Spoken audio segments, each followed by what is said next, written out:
What's up, the Planting Seeds podcast? It's been a good month of podcast, I must say so myself, but we're just going to keep the ball rolling and got the sis Amber here with us. How are you this morning, or today I should say? I'm good, thank you. Thank you for having me. Very excited. And this was very spontaneous, like being up here in Auckland and, being here at the facility and then doing work with Joe, and then you and Willis came in yesterday and we just started vibing and there were chats just flowing, and I was just like, man, Phyllis keen to do a podcast, and you're like, okay. Yeah, straight away I was like, you want to come to Cobalt and talk? And then I want to talk on a podcast. No, it was meant to be. It was meant to be. And I think the first thing that I do want to say is just big shout out to you and Willis for inviting me into the gym this morning. I came in and it was a vibe. It was hard. The workout was good, but the thing that I really took away from it was the energy, and it was such a great start to the day. And I don't know if your members all feel into that, but I'm sure it's probably one of the key factors as to why things are going so good. So just want to say thank you for that. You're so welcome, honestly. And everything you just said just then, that's exactly what we are here for, and what we know that we can bring to people. So it's so cool that you actually felt that too. That's what we're doing. That's why we do Cobalt, why we created it. And I felt it, man. And the other cool thing is also like the networking, like the connections, and also like being put into like groups, giving each other high fives. And for people who don't really sort of like know anyone, but you're going in these groups and you're getting that encouragement, you're, getting Willis sort of like yelling out and all of these different things. There's this element of feeling included. Yeah. Exactly. This is Can you come closer to the mic? Yeah. Sure.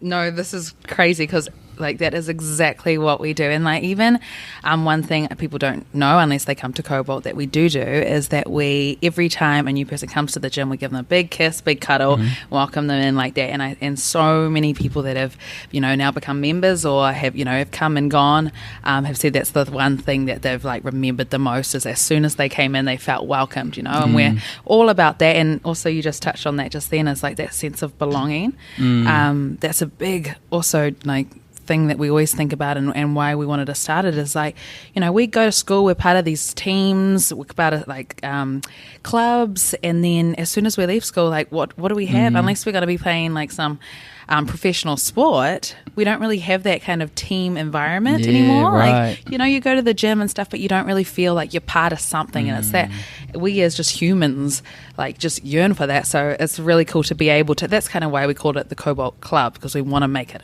a club. You're a part of something. You all belong. It doesn't matter who you are, how old you are, what you do, your pay packet, where you come from. Everyone is equal as soon as you walk into that door. So that's so cool, because I felt that, and I really did feel that in the workouts itself. Anyone who's sort of in that space, it really just does touch on. And me and Joe were talking about it yesterday. It touches on a different level of physical health, because more often than not, the people who sort of go to the gym, they sort of looking at it for the aesthetic, looking at it to sort of look good, and that's part of it. But this is awakening such a sort of deeper part of physical health, because you've got the socializing, you've got the joy, you've got everything in between. So to be a part of that this morning, there's something that just sort of wants to keep coming back. Good, keep coming back then. No, I'm glad you loved it. And so talk to me a little bit about you, Amber, for those who might not know of who you are and what you do. Take a bit of time just to sort of share a little bit of your story with us. Oh my goodness, where do I begin? So obviously my name is Amber. I am, how old am I? I always forget. I always think I'm 23, but I'm not. That was 3 years ago. I'm 26 years old. I am a Kiwi, born and bred. I grew up in Tauranga actually, through primary, intermediate, and then I moved up to Auckland and went to Avondale College here, and I was deputy head girl here. So I was very into my kind of academics and sport and everything growing up. I was pretty lazy though. So funny, my parents are really into hockey. They both coach New Zealand, and so I was just one of the, those kids where your parents is the coach, and I just kind of was just lagging all the time. I'd just eat McDonald's before the hockey game, but was just naturally, I was good because my parents had brought me up into that, but the work ethic was never there. So I never really kind of would have ever thought I would be where I am today. That's just wild to think that back then. But I had finished high school. I then moved to Australia. So my mum, my stepdad, so half of my parents, they moved over to Australia to open a wholesale liquor company. So I just naturally followed them, wanted to finish school, and then I went there straight away and I started a business degree. I did like a semester and did really well. There was nothing about that, but I just am such a passion-driven person, and I was so bored. That, as well as I had met Willis, my fiance now, and I was just constantly wanting to move back to Auckland. So I was never really like present. All I was thinking about is like coming back home. So I did that for a little bit. Moved back here. I actually studied makeup, which is crazy. Did makeup, did that, and then I was a makeup artist once Willis had finished school. So we were young at this time. He's a year younger than me. We moved over to Australia again. He was really trying to crack it in footy. So that was it worked perfect for us. I went back and I worked for my parents. And so did he, actually. So he went from sweeping the floors to then, managing the warehouse to managing the transport and logistics, and that was his thing. And I did the same, but through like reception, accounts payable, accounts receivable, and customer service manager. So we both were very blessed in the sense that we had the opportunity to learn, so many different facets of business. So we had that base. So we're very lucky to have that, and I'm very grateful for my parents for giving us that kind of opportunity, and just being in on the conversations. Every night was like a business meeting at home, which I actually hated. They would be talking about, go sit in my room. But we really were around that a lot. And I guess that maybe has something to do with why we were so into like doing our own business. But then doing that, like I said before, I was so into like, I'm such a, if I don't love it, why am I doing it type person. So I then, in the meantime, I did a like body sculpting competition, and I went through that, and I just learned that I loved the feeling of being disciplined. And like, I just saw how, I didn't think that I would be capable of doing the things that I could do, and how my body changed, and I loved that. I actually hated the actual competition in the end, which was okay, but it was all about the journey to me, and that taught me like, oh my gosh, I love this. I love how amazing I felt. Anyway, I did that, and then I got my kind of inspo to then do a PT course. I studied fitness. I then did that on the side while I was working, and then basically as soon as I'd finished that, I just started being a fitness trainer. So I started at 45, which is in Newcastle. Wow. Yeah, I started at one of those, which I feel like so many of us do. And then I became a manager at our 45, and then I fell pregnant.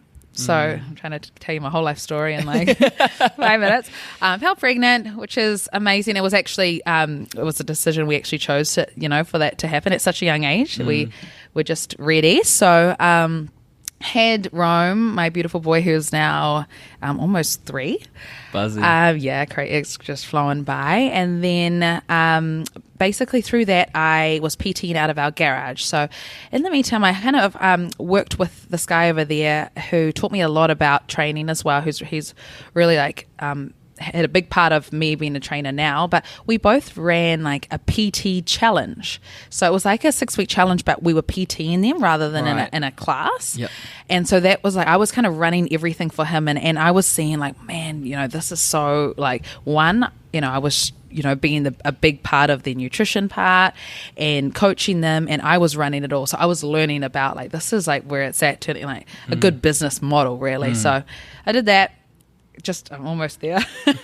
I did that, learned that, and then I went to this other gym that was in Newcastle, and this was called, actually I'm just going to say it's called Air Locker, which was a really cool concept there where it's in altitude. So you're doing like a class you do at Cobalt, but you're not up in there. But it's like, so you're in this like chamber. So it made everything work hard, and I went there and I was like, you know what? And I'm such a business minded person. I was like, this would go off in New Zealand. Like New Zealand would love this. So I went in and I was like, I wanted straight away to talk to him about franchising, because I was kind of thinking about moving home anyway. Anyway, did that, and I also asked to work there so I can kind of learn the ins and outs, like behind the scenes, is it working?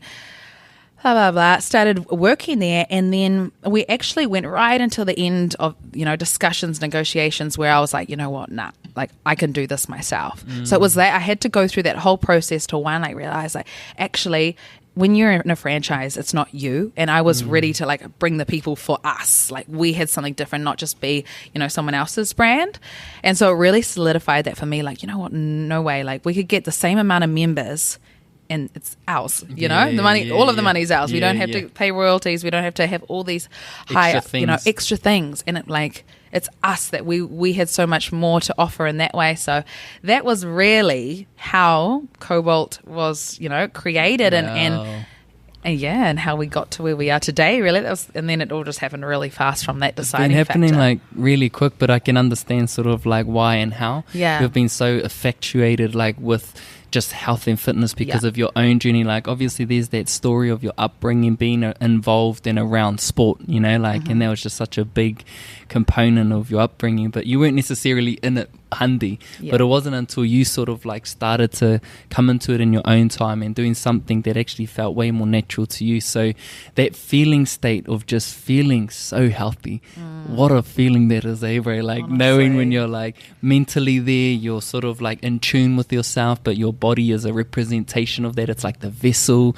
And so like what did you know that when you reach that level where you're like, fuck, Totally. This is it. Totally. Like I just felt like so much more productive, just a better person in general. And I think that's what I really, really put emphasis now on with our challenges that we run at Cobalt, or just anything that we do with our nutrition programs. It's like you are going to feel so much better. Like, okay, yes, you may be coming first because you want to lose like 5 kgs, 10 kgs, but as soon as you start to feel good or like what you see in the mirror, like you become a better mother, brother, partner, friend, colleague. Like you're just such a nicer person when you feel good about yourself. And I think that's one thing that me and Will's, we're so happy and are able to like uplift people because we feel good about ourselves. That's the I feel it's the like when you're doing all of these things, you're essentially sort of like investing in yourself. Because a large part of our lives, it's going elsewhere, like to family, to work, to all of these other things that sort of takes energy away from you, which is like why you can't necessarily show up with high energy in some places. So having that sort of time throughout the day where you are sort of like being a bit more conscious about what you're eating, where you are sort of training when you're in better environments, you're filling up your cup so you can show up, as their partner or as that parent or as that colleague. So it's cool to see that you've brought your experience and now it's sort of like, you're creating it ripples for many other people to experience it. And when you start to think about that, like, some of the people that you've helped, like, does that just fill you up even more, bro? Oh my gosh, like that is just my purpose for life. Like honestly, I feel like I have been brought to this world for that, to make people feel good about themselves. That's just, I've loved that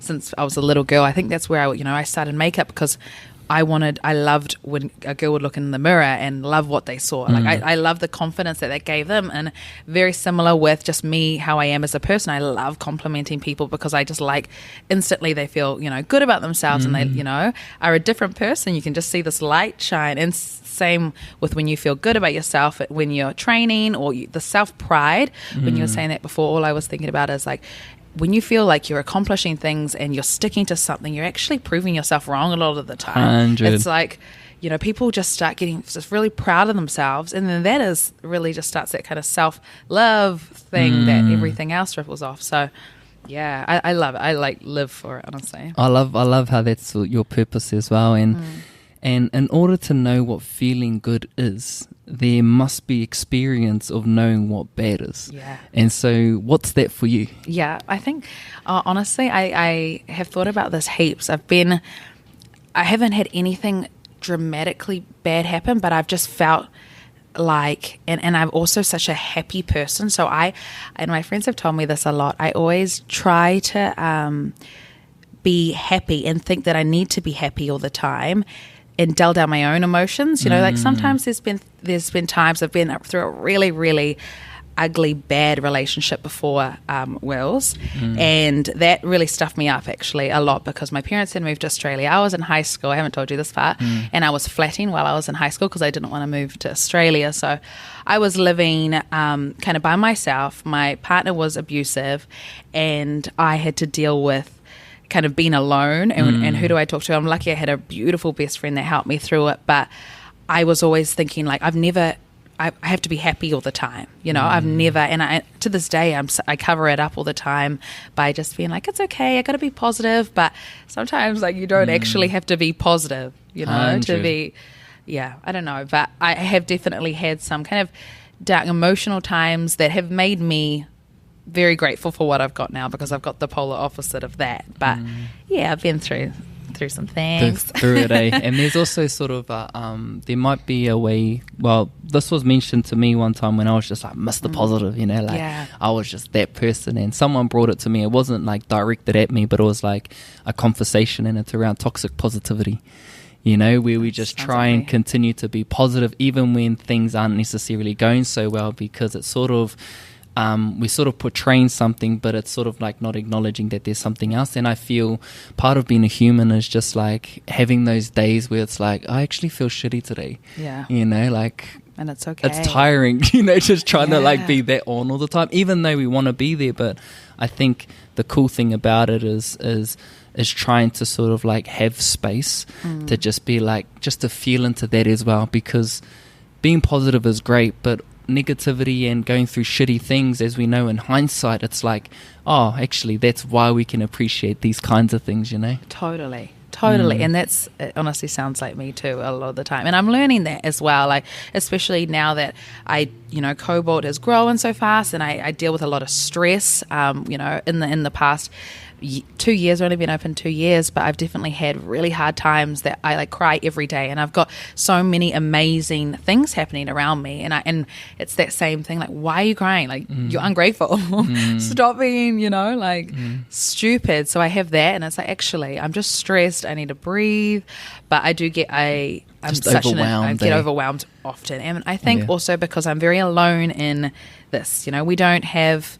We don't have a business mentor. We don't have, like, it's all me with all these ideas. With growing Cobalt, it's like I'm just constantly thinking of new things, doing everything myself. I'm lucky we're now at a state where I've got, admin people, I've got staff that help me, and I can designate jobs. But there's been a lot of times it's awesome, and see how I go there. I'm like, and then it's instantly I go there. Like, I'm grateful. But I think that's part of your journey, like especially as a as a boss lady, you know what I mean? Like, you got to go through all those hard sort of like experiences of feeling overwhelmed, of pushing through those doubts of like, man, what the fuck am I up to? Like, I can't handle this. Like, you got to go through those things to really enjoy and get to that level of prosperity, or that sense of when, because at the end of the day, like, it doesn't, all we're working to is these limits that we feel we have, and we got to break those limits. And when we feel overwhelmed is when we're like sort of like knocking on that door, because we haven't gone that far before. And then we push through, and then it's just like, that's that, but it's awesome. Totally. You know what I mean? It's that part. And also even that is like, just, okay, so you get past that feeling, and then you re-look at that situation. Okay, and why was I feeling like that? What do I got to fix? But also, what is important? I think that's my biggest thing. Is like, okay, yes, I'm feeling stressed right now, but what is the most important thing to me? It's my family. So, I think, sometimes I just got to put it into perspective. What do I got to do? Get help. Chill, hang out, and then just think about it, because Willis is so great at that. He's really just like practical. He'll be like, why are you stressing out? Like, just write it down.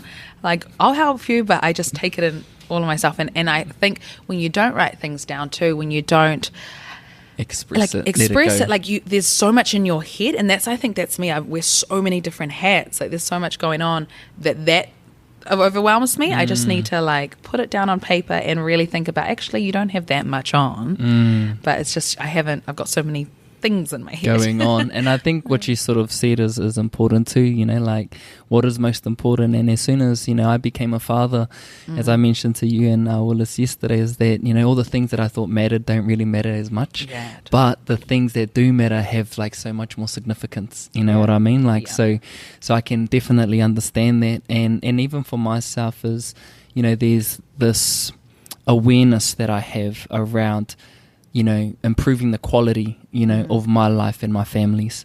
And there's this balance that I'm like now going through of like, yo, in order to get that higher quality of life, it's like there's more that needs to sort of like happen in terms of creating, expressing myself, putting more energy into different vehicles, whereas that might take away time from what is important, but the focus is like there's that for this, so it's now the balance, and it's always adjusting. It's like a seesaw, bro. You know what I mean? It's just constantly like this. And when you have your little family too, it's even more so. It's like, okay, you gotta really work at that. It's definitely a work in progress for me. I have moments where I'm really balanced, and then I'm, back to where I was before type thing. But I think something that was mentioned to me that made me help understand balance even more is because when you're a person who has a mindset of growth, we're always evolving, bro. And if we could sort of liken it to new levels, it's like we arrive at a level, then we find balance at that level, and then we're already looking at the next level, and then we've got to find. So we're always readjusting the balance in our lives. Exactly. That's sort of like how we sort of keep moving in that direction. And because you sort of have a lot going on, all the hats that you're wearing, when you go into your gym, and whether you're working out or you're seeing or you're encouraging people, do you just forget about everything? Nah, it's still going. I mean, yeah, I do. But sometimes I'm still, and we talked about this yesterday, like the present thing, being present, like is something that I do find hard when I've got a lot in my head. But yes, I do. Yeah. Sometimes not. Sometimes I really think because it's like your business too. Because we were working out today, and you're worrying about getting content in. Exactly. Because I know this person will want me to take a photo of them doing this or a video of them. Yeah, I've got my brain's always going. Hey, but I mean, in saying that though, like I still like appreciate it and love where I'm at and love the class and everything. But I definitely.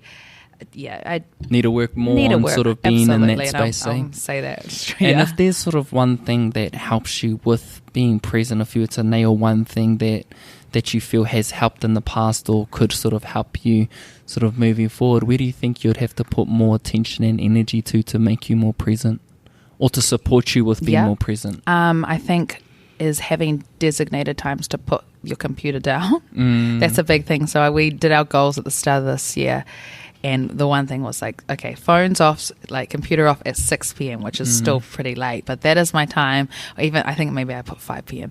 That other time is my time with Rome and my family, because I'll still be, heaps of work to do, and I'll still be on my computer. And then he's out and wanting attention from me. And I'm like, no. And I'm like, Dad, I'm the one that's doing work. You all can do, But then, like I said before, I definitely have realized that I just need to be, my whole being is all about, my whole purpose is obviously helping people, but my child, he's my everything. So I want to do all these things so I can give him a better life. So to do that, the whole time I can't be neglecting him at the same time. Like I'm wanting to be a better mother, so this is how I've got to do it. Yeah, and like again, comes that balance, especially for those who are so like creatives or those who are entrepreneurs. Balance is just one of those constant like work-ons, like constant. And you being a mother, like how was that experience for you, bro? Like through pregnancy, and then knowing that you're bringing a baby into this world, and then he comes, like what were some of the things you experienced as becoming a new mother? Oh my goodness, it was the most wildest experience. I mean, pregnancy was pretty like good for me. I definitely not one that would be like, I loved pregnancy, but it was easy. And now looking back, and I'm like, I do kind of miss my tummy a little bit. But when I actually had him, that was wild too, because we did that in like 2 hours. We were in at 5. And then we were out at home at lunchtime. Whoa.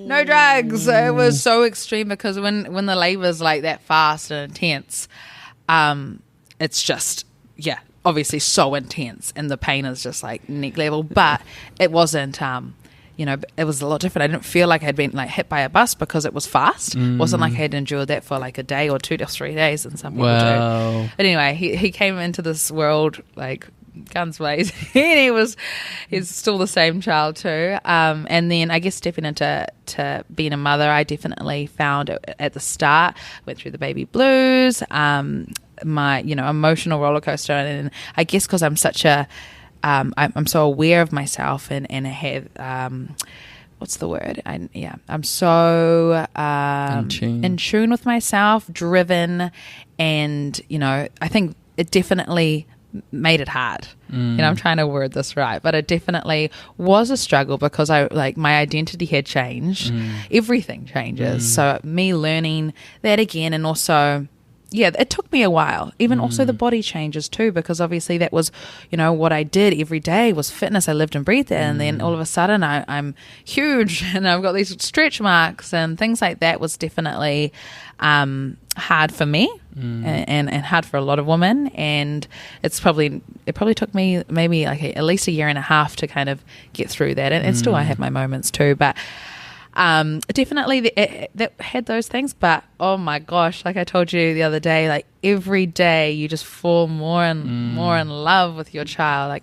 There's nothing more important in the world than he is to me. And I definitely love this age. So he's almost 3, but when they hit 2 to 3 has been my favorite time. I love more personality. He's the most beautiful. I know we say that about our kids, but he's just such a beautiful boy. That is so funny how we all say that. Nah, my baby's the best. No, it's so cool. Though, and how was Willis through that whole thing? He's so good. He's the best partner and dad, and I think, we also spoke about this yesterday. I think as a young man too, learning, again, your whole life's changing too. Your relationship's changing. So he had his moments too at the beginning, but now also probably loves the 2 to 3 age. We're probably going to say that every year as they keep getting older, but we're loving it. It's so much fun. And now he's just, talking all the time. He's just got this personality and you're wanting to just, do things with him now. Go to the zoo, go take him to places because he really takes everything in. He's learning every day. That's buzzy. Because, I hear similarities with your experience as well as, Hinipani's and myself. And, for you to just go in there for 2 hours, man, that's out the gate. Because we're in there for about 27 hours. It was ages and it was a long process and super intense. And I just found this whole new level of respect, man.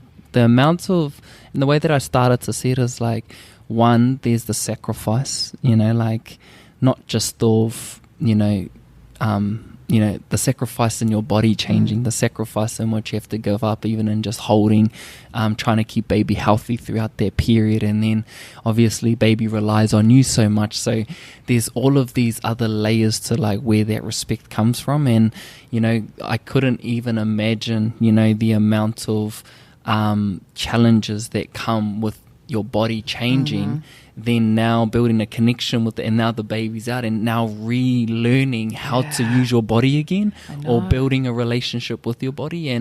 And was there a moment in your awareness that made you feel because I'm sure it's normal for, I wouldn't say normal, but I don't know if it's talked about often for new mothers who are potentially going through those same things, bro. Obviously you went through it for a year and a half, you still have moments of it, but what helps you in those times? And if you're to speak to new mothers or to anyone, is that a passion of yours to talk about these sort of things, bro? Absolutely. This is exactly what I did actually through my whole experience. And because I took people through my pregnancy journey through on my Instagram, and I definitely grew a lot too in this time because obviously it was so relatable. But I think it is a lot more talked about, to answer your question, now. But it's definitely, it's also not something that, what just fixes it. I can't even tell you what just fixes it, because it's your own journey. I don't, someone could tell you you're beautiful, you say all these things, but it's not until you actually believe that. That just took me time, I think, just personally. I think the more you, and actually probably the more your baby starts to be more of not just be a baby, I guess. More needy, more from like a person. The more you actually start, you actually did this for this. I think at the really beginning, it's you're just doing everything for this thing, and you don't really some people probably have that instant connection, but I think a lot of people, you love it because it's yours, but you don't have a straightaway connection until they start to kind of, I don't know, develop a little bit more. So I definitely think, and that's also something that's not talked about. I talk about it, with one-on-one to people, but it's that I think you feel sometimes mothers feel like, okay, am I supposed to like love it so much straight away? But like they don't, and then they feel like they're not a good person. There's a lot, guilt and all so of that. Much of that actually, even postpartum depression. That's where it comes from too. I definitely didn't feel that too much, but I think as soon as my baby started to grow up a little bit more, and I started to be like, I realize what I've done to create this.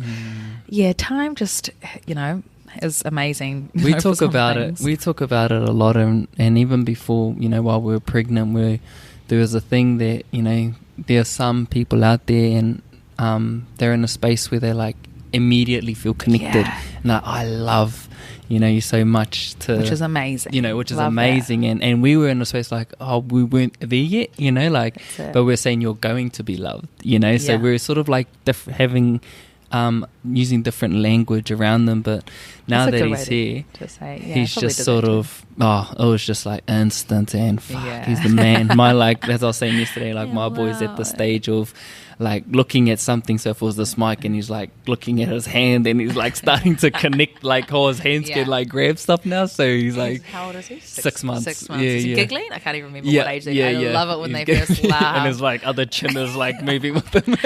So cute. Yeah, so but it's been cool. And I think even for us, where we're at the moment is like we're parents now, and now we're sort of like looking at, all right, how do we build a relationship on top of now being parents? And which is quite, I wouldn't say challenging, but you sort of like hear it like from new parents, because like you said, everything goes into your baby, right? And then everything is good before baby, but now you've got to relearn, like, how do we build a relationship now as parents, because there's more energy elsewhere, and it's just about I wouldn't say rekindling, but it's like creating more time for one another. And was there something you and Willis went through? Yeah, absolutely, totally. And also just kind of rekindling, like you said, like you just need to like love and learn how to interact you're in a total different life stage now. Like, life is different. It's gonna be different for the rest of your life. So it's just learning that and being accepting of that, I guess. But we've had heaps of heaps of arguments about this, heaps of kind of times where you're really not connecting, and then we have times that we really are. I think for us personally, when business is involved as well, it definitely makes it even harder, because when do you have time for each other, or when do you have that like romantic relationship time for that? Intimacy as well. It's definitely. I think it's hard for everyone, to be honest, but because that's the word that's been coming up for us, is like just intimacy, you know, like because baby's in the middle of the bed, and it's like, it's so man, what do you feel like, like good night. I know, it's sad, isn't it? And then you just lie there like grab the blankets. Night. But anyway, it's just like looking at, because you're such your mind, just having these little brief interactions with you over the last couple of days, you got all these ideas, and Cobalt is the baby, and there's a lot of things going on with it. There's actually being in the gym, we've got online, we've got other things happening. So like talk about talk about ideas. All of that, and then like where do you see it going, or where would you like to see it go? I think always from the get-go, Cobalt, and why we kind of called it Cobalt is because we wanted to create a brand. So we're not just a gym, it's not going to be like Amber Reid Fitness, it's not what it's about. It's like creating a club and a brand. So within that, we have got our gym, obviously. So that's a group personal training for those who don't even know what that is, or what our Cobalt is. And our point of difference is, I guess, being PTs. So actually, I should expand on that. So it's just a small class where we have a lot of focus on form and technique, which I'm very big on. So rather than just being like an instructor in the front, we're constantly walking around changing every form that we see, but also making it harder for you, and really big on that. So like just little things, like you could come in and you're, a professional whatsoever, I can still find things that could make things harder for you each time, and just by changing up tempo, etc., etc. And then also, I guess our point of difference is we focus a lot on hypertrophy, which is like body sculpting. So that's kind of where our challenges come in, is because it's all part of it. In order to change your body composition, nutrition is like 80% of it. So yes, you can go to kind of any gym under the sun, but if your nutrition's not on point, you're not going to be getting the results that you want. And there's also, that's definitely our niche, whereas there's lots of gyms that, maybe it's strength training or endurance, you're going to get way fitter there or whatever, but ours is very much focused on changing, firstly, kind of how your body looks. We can definitely do that, but then obviously enjoying it and very form-focused training. So quite slow and controlled is the best way to explain that. But anyway, we have that. We run our 6-week challenges, which is really, I guess, a big part of what we do at Cobalt. So we got our gym, we do that, we run that through our online app, which we've created, and that was kind of saving grace through COVID as well. I hadn't even planned it to create it because of COVID, but the timing just worked really well for us and had helped us, because instantly I was kind of on the forefront and we're able to just move all of our members onto online just in a click of a button, and then still keep going, generate that income. So that has been awesome, but also it's a really great software where people can connect, and we've got a really big community through there. We've got online and quite a lot of people on our online challenges, and we've got online programs called Sculpt at the moment. I've got more of those coming out, which is coming out in the next kind of month or so. We're filming for that on Sunday, so that's just another online program. But aside from that, we're doing, it's been a long time coming, but clothing. So we've got merch. That's also another thing coming. We've got a clothing line that we're working on, but it just takes a really long time with samples and everything. Kind of active wear, wanting to do supplements. We want to do...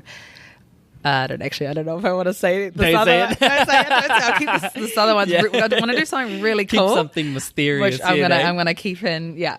But that's something, that I'm excited about. But like what I was saying, it's a brand, so everything kind of under the same umbrella. And there's probably more actually now that I think about it. Equipment, There's heaps. There's so much that you can do, and I think the thing that is really cool about that is that the gym is great, but you fellas are just using that as the foundation to build upon, like when you're looking at it as a gym, it's a gym, but if you're looking at it as a brand, wow, that's when you can start to sort of like spread the wings a bit. Totally. And the thing that I like also that I just learned yesterday, because I didn't know you fellas had an online presence as well in terms of like your fellas training and everything online in the app. Where for me, like looking from a distance where I have been and like just seeing the environment, like, oh man, that's some high energy, looks like everything's good going on there. And for those who aren't necessarily in Auckland, it's like, I want to be a part of that. So now there's this app that people can sign up to that they can use and now be a part of the Cobalt brand, so I really like how you guys have really sort of like looked way bigger, and now the things are starting to be put in place. And I think you talking about that sort of brings into like as to like why sometimes you're under so much stress, why you're sort of going through these sort of emotional blockages, because there's so much on your plate. You know what I mean? I'm always thinking ahead, and what can I do to give more to the people that are following us or a part of us and are part of our club and community. And I know that is definitely why. But I love, just kind of on the back of what you said before, I think one thing that definitely helped us is we started Cobalt before we even moved to New Zealand. So we were in Australia, and I was already growing the brand through videoing, me PTing in our garage. So we were creating this online community, not even just in Auckland, before we even were doing that. And then we brought people through our journey, through vlogging, et cetera, et cetera.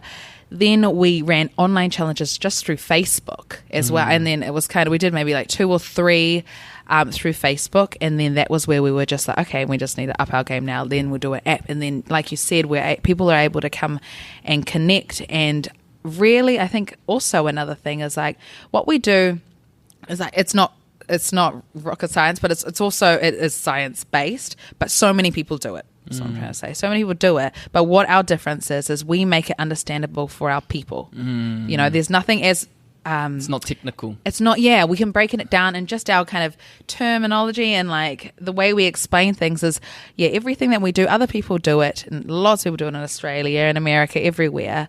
It's everywhere. All the knowledge is just right there on social media these days for you, but we just break it down and make it understandable. We make it keep you accountable. We make it fun, and we make other people do it with you. So it's very relatable and just kind of tailored to what we want as our kind of communities. And that's just as Kiwis, as New Zealanders, as our Pacific Island communities, that sort of thing. It's super relatable, and when we can find something that's relatable, it makes it easier to participate, and to belong into something, because it's something that we can better understand. And you said you started in your garage, and you fellas brought everything over in a shipping container, right? So obviously gym equipment, man, like it ain't cheap, and like then finding a space, there's all of these other different elements. And I heard yesterday that you fellas were in Australia planning all of this. In COVID, during COVID. So like we didn't get help from anybody too. Like all our money was our own that we had saved and worked for. We explained to you that we used our wedding savings to have the deposit for the property, but also to buy the gear, which we got secondhand from this place called Grays Online in Australia, and that's where it's like an auction kind of place where gyms were closing down. So we got onto that. It was like a Jets probably that had sold their gear. We what's it called, like refurbish it, like, so it was red. It was red actually, and we made it black, and it was like $500 to make everything black. And at that time we had machines, so we had like leg press, we had lots of different machines in the gym. So we've grown and noticed that doesn't work, and if we're wanting to keep growing the classes and have more people and just program better. So you fellas minimized your gear to add more people in, so more people can come in. And just learnt that you actually can't, if one person's on the leg press, that's just one person. You need like 4 or 5 people on a leg press at a time to have more people doing it. So there's lots of things we've learnt along the way, but it was just so awesome to do it that way. And like, if the biggest piece of business advice that has helped us is like, start small and scale. So that, like, I've been told that, and I keep going back to that, and that has helped us so much because, we started small. Our overheads were not high. We just needed to grow our business, and instantly we're kind of in the green straight away because we're not going out of pocket. We're not trying to do our big dream gym, which we wanted to initially, and we just had to be like, no, this is not the best, start small scale. I had to keep telling ourselves that, and it was just the best. Like, you do that, and then as soon as your idea's viable and it's like, yep, this is working, then you make some changes. And you've got the backing, you've got the confidence, and you've already built the brain. So when you fellas do scale to something more, well, you fellas are going to have more people to fill that space. So which is where we're at now. Like, so that's taken 2 years now. We're like, okay, what we're doing works.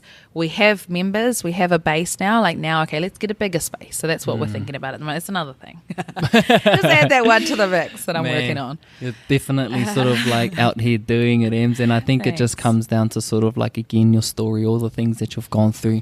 Also helps, being, with someone like Willis and having your reason with your baby, and then also just knowing the circle of friends, that you surround yourself with, because there's a lot of yous that are just so creative that lean off and bounce off one another, which helps to not necessarily accelerate, but it helps build momentum, continuously moving in that same direction. So just want to sort of keep encouraging you to do your thing, girl. Thank you. But also perhaps just some words of encouragement again, just to drop into the present moment from time to time. And I know Willis is sort of like trying to bring you into that space, but isn't it buzzy sometimes, right? Like, you're in a relationship and you're listening to your partner and they're telling you amazing things, but you just don't hear it. And then someone else sort of talks to you about something and it's the same thing, but you're like, wow, that's like revolutionary. You just don't listen to your partner, right? You don't know. Shut up. It's like that, eh? But then someone else says it and you're like really like listening and taking it on board. It was amazing. That's so true. But isn't it funny? Yeah, so, just sort of, again, just encouraging you, sis, to keep going and to find those moments where you can just drop in and appreciate, the hard work that you are doing and learning to, not learning, but continuing to celebrate those milestones. And just want to pass it over to you because this has been like a mean, delicious kōrero. But if there was any final words that you want to share with the listeners, whether just something that's on your heart at the moment. Oh my gosh, there's so many things that just came straight to my head. But I think one thing is, like you're just telling me, take my own advice, is be present, is like what, like, and I know it's, see, you know these things, but I think the biggest thing that I always come down is like, we could be dead tomorrow. Like, honestly, like what truly matters is your family. Or, I know things are different for different people, but for me, it's my family. It's my partner. It's my baby. It's my friends. So just obviously trying to, you know, even though we're out here grinding and everything, like we're always thinking about tomorrow and the next day and the next day, not actually appreciating where we are. So I give this advice to probably so many people, but I got to take it myself. So definitely that one, but also something that I am good at is just having ideas. And I think I'm really big on this, is just backing yourself. So I, you know, am doing all these things because I believe in what I've got. And I think a lot of people just don't, or they do believe in themselves, but they just need that extra push to be like, you know, you've got this. Don't be afraid to fail. I think that's one thing that I definitely, I think moving to Australia, and me and Will's talk about this a lot, moving to Australia got me away from my peers and allowed me to have that kind of like, don't give a fuck attitude, you know, because I didn't really care so much, because for some reason I just felt I was so distant from them. I didn't care as much to what they thought, so it doesn't matter if like I try something and it doesn't work. So in terms of that, if you have an idea, if you want to do something, just back yourself. If you're good at it, just work hard. If you're not, if you can be better, just don't be afraid to give something a go. Never a failure, always a lesson. Like, go hard with something, and and if you really want to do it, you can do it. You can do it. Never a failure, it's always a lesson. I love that. That's a good one. Man, thank you so much, man. I just feel energized around your ambition, bro. You know, like just the last couple of days, just very much so. There's something up here that's just so like on, you know, and I can see that. And so thank you so much for coming on, sharing your story, and wishing you all the success. And where could people like get involved with Cobalt, or the things that you got going on? Yeah, you can find us at just www.thecobaltclub.com. Instagram's probably the best. We're pretty intense on our Insta at the moment. And that's just Cobalt Club NZ on Insta as well. And this is like anyone at any level can come and be a part of it online or anything like that? Absolutely, yeah. Cool. Even, you know, young, old, like you don't even have to have picked up a weight in your life. Like that's what we teach too. And I think the good thing about that kind of online PT is that you can send in, you know, yourself, even film yourself with your form, and we're there to check it. So we're really nice. We're, you know, hands-on with that. So awesome, beautiful work. And to those listening, definitely check them out on IG. Also following Ams and Willis, you'll see their tags as well. But keep coming back, keep tuning in. Big shout out to Clothing for posting us up in this facility, and you can check the link down there to get yourself some threads. So to the listeners and to you, sis, thank you. Thank you. Boom.